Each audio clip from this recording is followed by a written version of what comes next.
What's your name and when did you join Tameside Autism Group?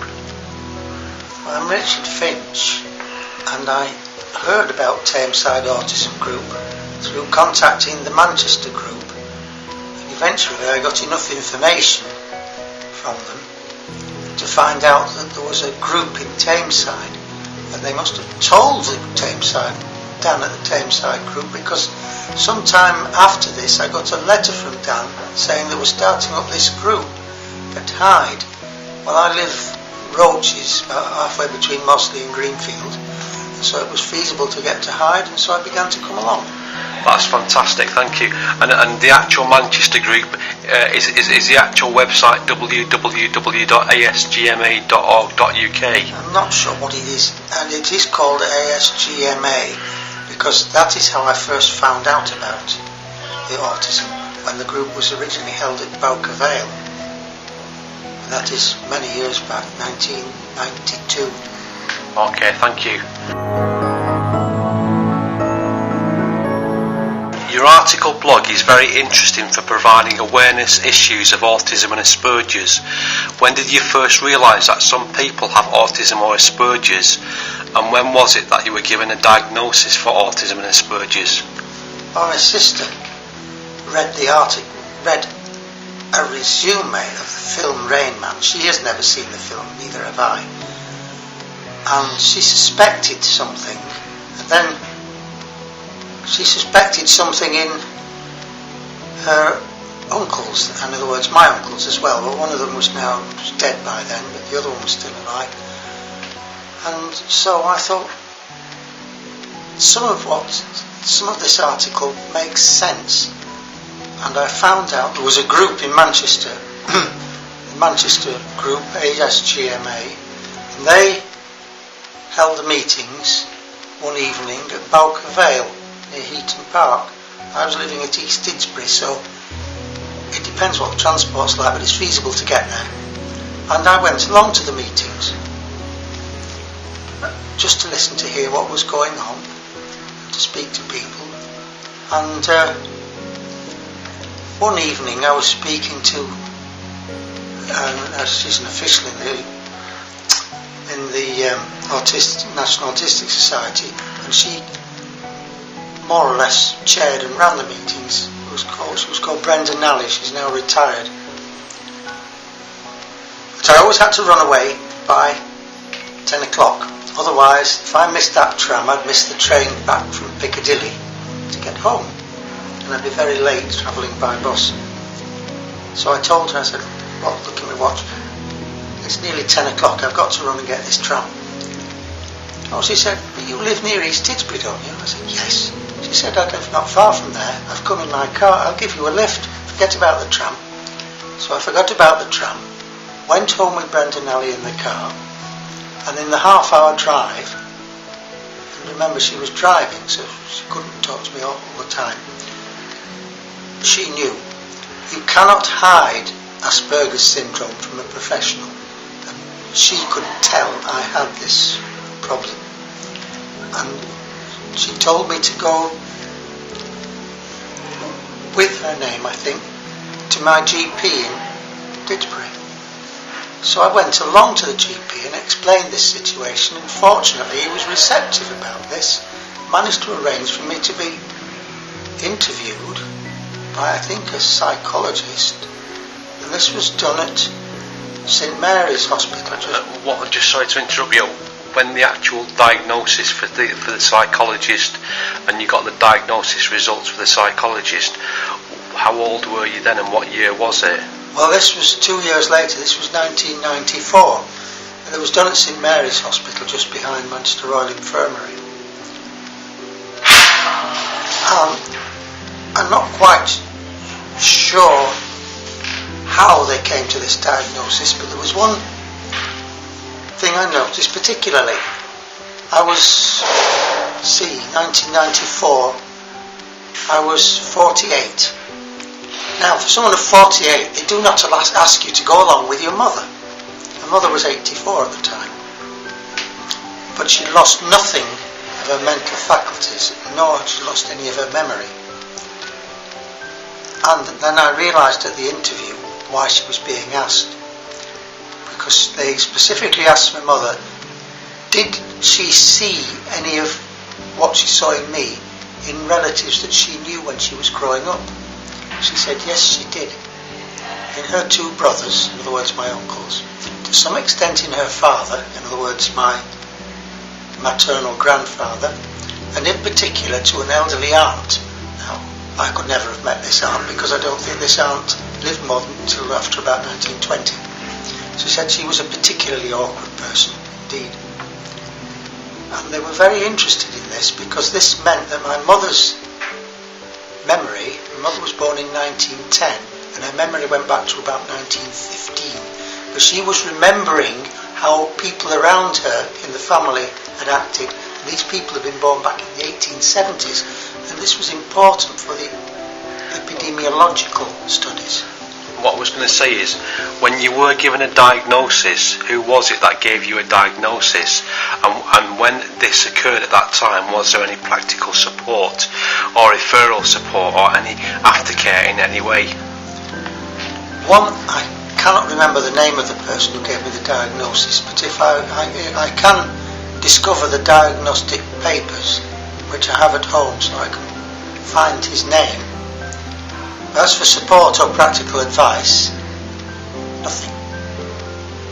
So what you're saying is when you were, how did the diagnosis, did they actually give you a report or verbally say you got the diagnosis? It was a report. And did the report go to your GP as well? I presume it did, yes, it wasn't. And did they say, look, we're going to provide this support for you afterwards? No. I mean, I had a job, wasn't wonderful. It was part, I'd been working with my sister in a picture framing shop, but as the family grew up, the shop was too much for her, and she began doing it from home. Now, I only worked part-time with the picture framing, and the rest of the time I'd ended up driving a bus, mainly on contract work. Have you found any information support to be misleading for the Autism and Aspergers meetings of support venues? Have you found the meetings to be miles away and have lateness factors or public transport issues? Well, soon after I was diagnosed, my training is horticulture, and I was asked to go back onto the estate I've been working on in Hampshire some years before. So I said, well, they would pay me, not very much, but also this included a tied cottage which I could live in free. So I said I would go back to Hampshire, especially as I was only working by then part-time and earning very little driving these contract buses. Now, while I could get to the Manchester meetings, still at Oaker Vale, when I went to Hampshire, which was 3 miles from Liss, 25 miles from Portsmouth, I sent to the NAS to find out... Which is a National Autistic Society. Yes. Where are the nearest meetings? Did you phone them up or was it on the website?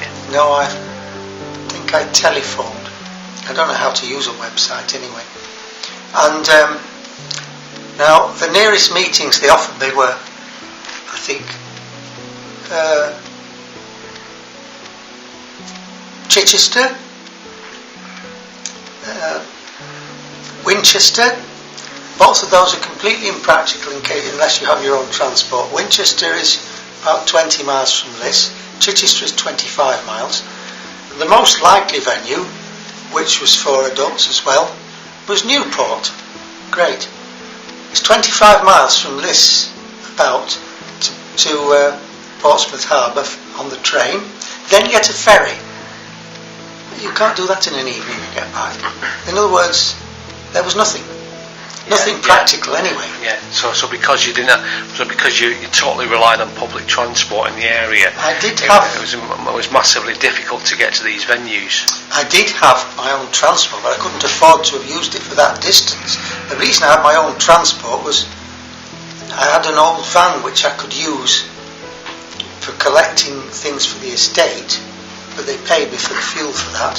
But there was no way I could afford the fuel for taking it 50-mile round trip to Chichester or 40 mile to Winchester. I do understand. So sometimes perhaps the referral support from the National Autistic Society, if it was more of an idea of what the limitations of the individual were, if they didn't have their own transport and they had to rely on public transport, then they had a better idea on what the personal circumstances of the individual are and give response back to that. It would be far better, wouldn't it? Well, you're not going to have... The fact is that where I lived was a very rural area. You're not going to have handy local meetings. It's just not practical. I mean, the cottage I lived in on the estate, it was 3 miles to the nearest railway station, or about the same to the nearest bus. That's how remote it was. And the nearest villages, towns, Lis's population of only 4,000. You're not going to have meetings there. That's totally understandable, yeah. What I was going to say is, do you think it's a good idea for information that's accurate and supportive to be on the Autism and Aspergers website? And is it a good idea to provide in some situations that these technology may not understand, like live video conferencing of meetings, or live text chat of meetings, and downloadable documents, or downloadable podcasts, or downloadable and watchable video meetings, and also contact details of key support people to be available on the autism website? Are those kind of 21st century ideas? Are those quite good ideas? Well, they are for much younger people who've learned how to use these things. I'm not young anymore. At the time of this interview, I'm 66, and I've never learned how to use them. But if you're in a remote spot, probably little option but to learn how to use them, because it's the only way you can contact others. But there was the piece on the last question you asked is about contact details. Now, there's one thing I've found throughout life. When things go awry, something's going wrong, you want somebody to ask for help. Now, you may only want this help for about half an hour, and you may not need that help for a couple of years or more. But if it's not forthcoming, you can get in a terrible mess. Now, this sort of help would be extremely useful, but I have no idea how it could be worked out. It's some sort of advocacy service, because usually it would happen with people moving and possibly to a job. Now, most people with Asperger's syndrome probably have little or no trouble with the technology of the job. Where it will go wrong is the social aspects of the job. The hours possibly, getting there possibly, dealing with the other people at work. But you'll probably have little problems with the actual technology of the job, but it's these other problems which are going to cause trouble. You may end up never settling in with the job. Now then, at this point, you need somebody to ask for help, and it's probably not going to be any use asking somebody at work. Yeah, I do understand you. How in a wide arena of ideas could greater support be provided? When you look back and realise how things are today, and with maybe the use of technology, how could there be better support given for anyone with autism or Asperger's? Well, the main one is the one I've outlined. It's a sort of advocacy arrangement.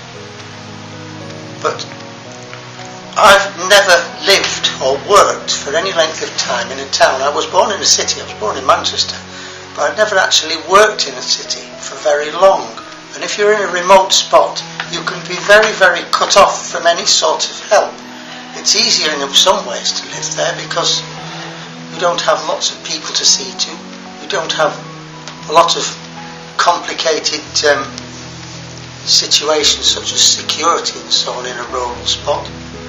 Life's a lot simpler. But on the other hand, by its very nature, a remote rural spot is remote from facilities and help.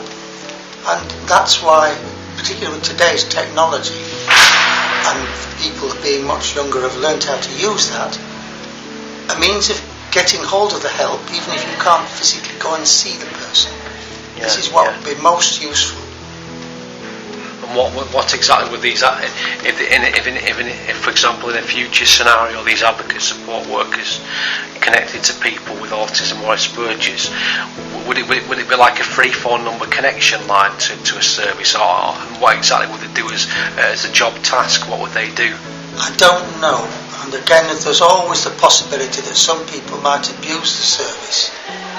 I think it's going to be very difficult to prevent abuse of it. Some people would abuse it, I'm sure, but most people would not. I'm not sure whether a free phone number is feasible, because free phone numbers actually cost a lot for the providers of the service. Probably 0845 would be better in a way. But with the more modern technology, it can be done by a computer, and so it would not cost so much. And most people, younger people particularly, are connected to this now. For older people, I'm not quite sure, because someone like me who's retired, you may or may not have learned how to use these things. Although you can learn how to use it in a library. It's not easy, and again in a rural spot a library is not that easy to get to either. But I'm learning very, very slowly, admittedly, at Greenfield Library, and the people teaching me are very good, but how much I will learn, I don't know. That's fantastic.